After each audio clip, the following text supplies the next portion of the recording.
Assalamualaikum warahmatullahi wabarakatuh. Perkenalkan, kami dari kelompok 1 dengan judul materi Teknik Pengendalian Penyakit Tanaman secara Fisik dan Mekanik. Baik, langsung saja. Kelompok kami terdiri dari 5 orang dengan nomor urut absen 1 sampai 5. Saya atas nama Anggri Asturi sebagai pemateri pertama dan akan dilanjutkan oleh pemateri kedua kami, yaitu Siti Sarah Amalia. Dan pemateri ketiga yaitu Masni, keempat yaitu Lismawati, dan yang kelima adalah Mulyadi. Saya sebagai pemateri pertama akan memulai diskusi kita pada hari ini. Yang pertama adalah pengertian pengendalian penyakit secara fisik dan mekanik. Pengendalian secara fisik ini merupakan usaha dengan menggunakan atau mengubah faktor lingkungan secara fisik sedemikian rupa sehingga dapat mematikan atau menurunkan populasi hama atau penyakit yang ditunjukkan khusus untuk membunuh hama atau penyakit. Untuk pengendalian secara mekanik, pengendalian secara mekanik adalah tindakan mematikan hama atau penyakit secara langsung dengan menggunakan tangan ataupun dengan bantuan alat. Berikutnya, teknik pengendalian penyakit dan contoh tanamannya. Penyakit pada tanaman memang menjadi faktor utama yang menyebabkan tanaman menjadi layu serta mati. Ada beberapa penyakit yang dapat menyerang berbagai jenis tanaman jika tidak ditangani dengan cepat. Namun, penyakit ini bisa dicegah jika mengetahui jenis penyakitnya. Berikut ada beberapa macam penyakit beserta pengendaliannya yang kami sajikan. Baik, yang pertama adalah jamur tepung atau biasa disebut dengan embun tepung.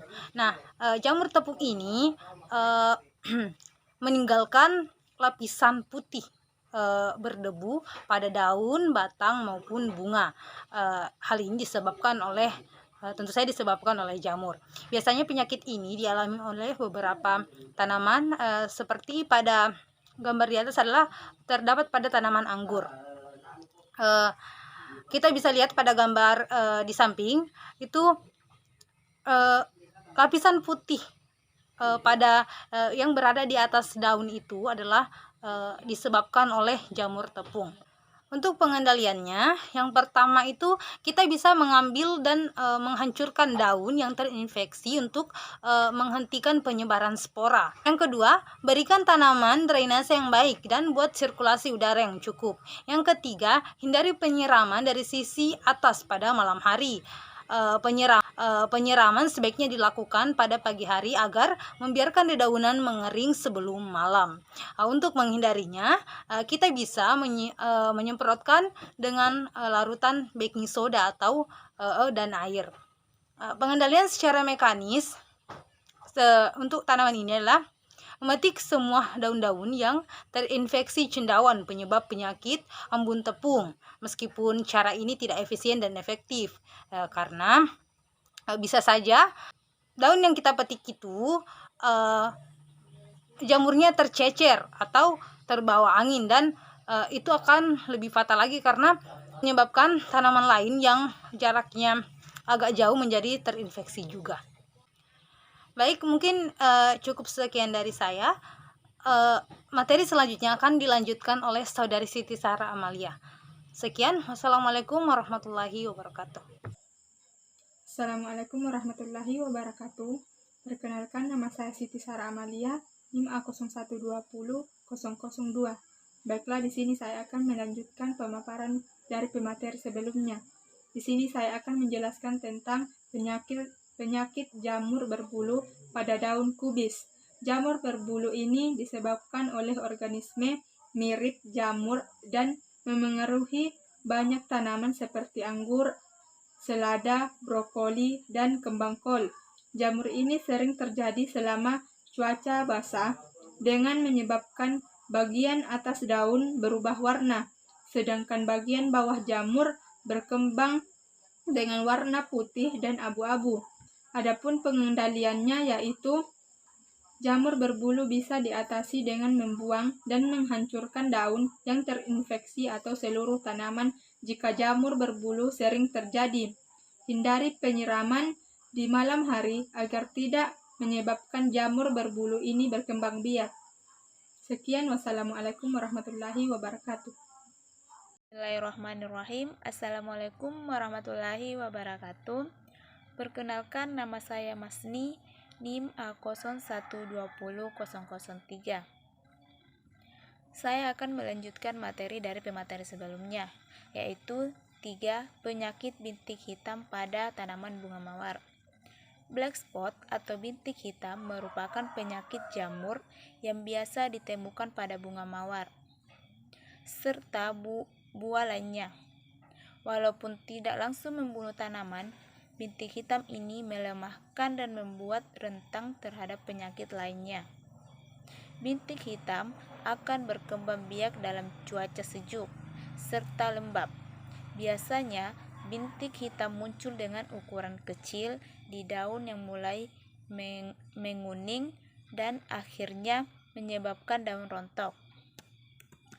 Dan untuk cara pengendaliannya yaitu agar bintik hitam tidak menjangkit tanaman, jaga kebersihan serta kekeringan daun. Tempatkan mawar di tempat yang terkena sinar matahari pagi sehingga dapat cepat menguapkan embun. Kemudian siram mulai dari akar dan hindari penyiramannya dari daunnya. Untuk menghindarinya, sebaiknya tanaman disemprot dengan fungisida. Itulah tadi materi yang sempat saya sampaikan. Semoga dapat bermanfaat. Assalamualaikum warahmatullahi wabarakatuh. Bismillahirrahmanirrahim. Assalamualaikum warahmatullahi wabarakatuh. Perkenalkan, nama saya Lismawati, NIM A00120006. Baiklah, di sini saya akan membahas materi pada bagian nomor 4, virus mosaik pada tomat. Virus mosaik biasanya menyerang tanaman tomat, paprika, kentan, apel, pir, ceri, serta tembakau. Tanaman yang terserang virus ini daunnya berwarna kuning belan-belan yang terkadang melengkung. Pengendalian untuk mengatasinya, buang dan hancurkan tanaman, akar, dan semuanya yang terinfeksi serta hindari menanam tanaman di area yang sama selama 2 tahun karena virus ini terbawa dari tembakau. Sekian dan terima kasih. Assalamualaikum warahmatullahi wabarakatuh. Baik, Assalamualaikum warahmatullahi wabarakatuh. Perkenalkan, nama saya Mulyadi dengan NIM A0120012. Di sini saya selaku pemateri kelima atau pemateri terakhir dari kelompok 3. Baik, saya akan membahas mengenai penyakit kelima yakni Fusarium wilt. Kami mengambil contoh pada tanaman tomat. Layu Fusarium adalah satu jenis penyakit yang umum menyerang tanaman budidaya. Serangan penyakit Fusarium ini dapat dikategorikan sebagai serangan penyakit yang berbahaya karena dapat menyebabkan kerugian yang cukup besar bagi para petani. Layu Fusarium disebabkan oleh jamur Fusarium oxyforum.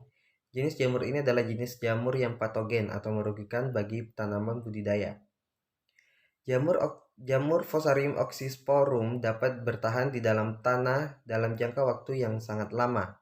Ancaman penyakit layu Fusarium ini berasal dari tanah dan benih yang digunakan. Oleh karena itu, diperlukan upaya pengolahan tanah dengan bantuan bakteri apatogen yang berfungsi untuk menghilangkan jamur patogen Fusarium oxysporum. Penyakit ini tetap mengintai tanaman budidaya meskipun sudah melakukan pengolahan tanah. Mengingat jamur Fusarium oxysporum dapat bertahan di dalam tanah hingga berbulan-bulan lamanya. Selain pada tanah, penyakit layu Fusarium ini juga dapat bertahan pada benih atau bibit tanaman.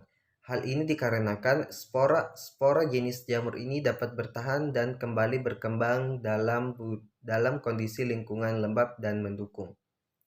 Adapun pengendalian, yakni tidak ada solusi kimiawi untuk mengatasi penyakit ini. Namun, Anda bisa menyingkirkan dan menghancurkan tanaman yang terinfeksi serta jangan menanam spesies yang sama di tempat itu selama 5 tahun. Perlakuan mekanis memilah tanaman yang terinfeksi layu Fusarium dengan melakukan eradikasi tanaman yang sakit melalui beberapa cara dengan daun-daun tanaman yang dipotong dan injeksi herbisida. Baik, itulah tadi penyampaian materi yang sempat saya sampaikan. Lebih kurangnya mohon dimaafkan. Berakhirnya materi yang saya sampaikan tadi, maka berakhir pula presentasi dari kelompok 3. Mohon maaf apabila masih banyak kekurangan dalam penyusunan PowerPoint ataupun penyampaian materi yang sempat kami sampaikan. Akhir kata, wassalamualaikum warahmatullahi wabarakatuh.